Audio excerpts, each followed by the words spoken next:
Obrim la nostra cimera de joves polítics, la primera després de les eleccions i la darrera, perquè avui acaba ben de llevant dilluns i, per tant, és un programa especial de repàs al que ha sigut el període electoral, amb un nou diputat que ha eixit de la nostra cimera de joves polítics. Enhorabona, Fran Ferri, benvingut. Molt bona nit, gràcies.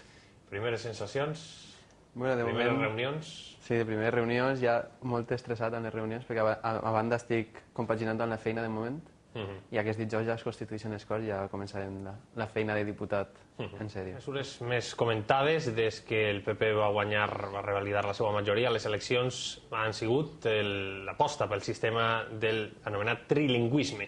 Us volia preguntar per este model. Comencem pel Partit Popular. Enrique.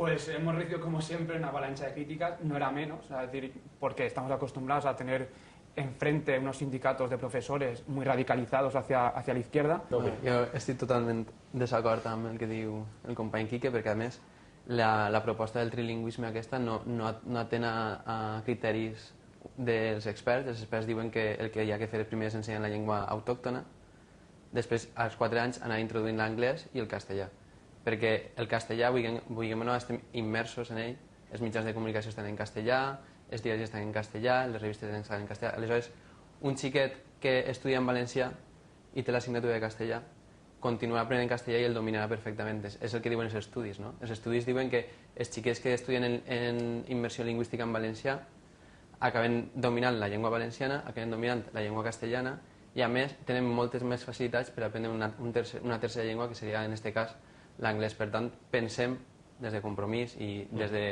que Escola Valenciana, en aquest cas, que no crec que siguin professors sindicalistes radicals d'esquerres ni res, simplement són professors que han estat fent el que el govern valencià no ha fet durant aquests 8 anys, que és defensar la nostra llengua i promocionar-la.